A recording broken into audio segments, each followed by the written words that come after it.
Well, it's on the ground. It didn't go as I planned. I think I hit maybe a foot over to the right, bounced off the fork of the tree and kind of rolled and kind of fell.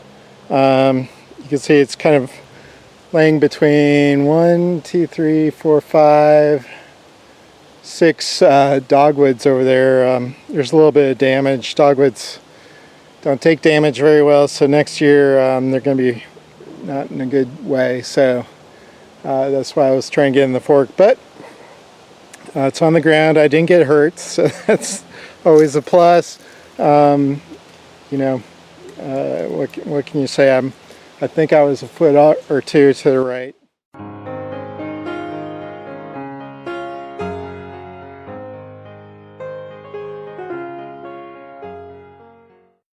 Well, welcome to Redbud. Today we're going to do some weeding. We're not going to get rid of the English ivy or the sweet gum that's growing everywhere. We're going to get rid of this weed right here. This is a poplar tree. It's about 100 feet tall. It's in our way. We're wanting to plant some fruit trees, so it's a little tricky, so stay tuned and we'll talk about how I'm going to get this down. Alright, so this is the tree that we're going to cut down. And we're also going to be taking care of this tree later. We have so many trees here that if I was to drop this tree, it'd likely crush a dogwood or something of higher value to us. So what I'm going to do is I'm going to use this tree, and I'm hoping to drop this tree right into the fork here. And then use a technique that I call tree folding to basically cut it off 4 feet at a time from the bottom until I can kind of yank the first tree out of the fork of that second tree, so that hopefully, if my aim is true, I'll land the first tree right into that fork. Before we get started, let's talk a little bit about how we're going to cut down the tree. You know, standard procedure for cutting down a tree. Basically, on the front side, we're going to follow the tree this way. What we're going to do is we're going to take out a notch here. Okay, so it'll be flat on the bottom and angled in, or it could be flat on the top and angled up. But what that does is it moves the pivot point back into the tree. So most of the weight of the tree over the pivot point. There's nothing over here, so then it encourages it to fall this way.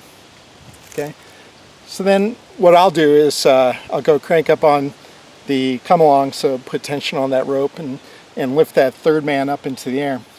But then what I'll do is I'll come back and I'll put a back cut and start approaching to that wedge, so that releases the back. We've got the pivot point here that encourages the tree to fall this way. The important part, and the reason that the tree won't just fall any particular way, is we leave an inch or two of wood, and we call that the hinge. Okay, these are the wood fibers that still exist. They're not cut here, they're not cut in the front, they're the hinge, and they extend all the way through the tree. And if I leave that hinge intact, that means that that tree can only pivot in this direction. It'll fall the way I want it. People get into trouble if you cut all the way through that hinge. That's when it can fall to the side. You know, if branches are really weighted to one way or the other, or even fall back at you. So that hinge is key. We've got to leave that. This front wedge, we want to cut about a third of the way in, leave the hinge, and then the back cut. In the back cut, we're going to try and come straight across as we can. Now, because I want to follow this tree exactly into the fork of that other tree, what I may do is on the front put a plunge cut. So once I cut my wedge, I'll make a plunge cut using the thin part of my chainsaw blade and go straight through the tree and come out through the back. That helps me give what's called a key, and that key will rip out and is another encouragement for the tree to fall exactly where I want it. So a little bit different on the poplars. They're kind of softer wood. that, that's prudent. That's kind of a good practice to do. If I have to fall it exactly where I want to fall it, if I'm out in the woods, then we don't worry about it. We don't tie up the tree, we don't rope it up. But since we're here in the high valued part of the yard property, we're going to take a couple extra measures here. So let's get cutting. So in addition to the chainsaw, I've got a couple of pieces of safety equipment, gloves, hard hat with built-in hearing protection, and then I have these Bugs goggles. They're made of mesh, helps keep my eyes safe, won't fog up. So, and then of course, proper boots, give me good grip on uneven terrain. It's important to make sure that the area is clear when the tree starts falling. The escape route must already be planned, so make sure that you know where you're going to go once the tree starts going. Once it starts going, get out of the way. It's possible for it to bounce around, particularly when I'm doing something crazy like this, trying to fall into a fork of another tree. Just get out of the way. Let the tree go where it wants to. If something gets squished, don't let it be you. It can be a plant or whatever. So there we go. Safety equipment.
Well, it's on the ground. It didn't go as I planned. I think I hit maybe a foot over to the right, bounced off the fork of the tree and kind of rolled and kind of fell.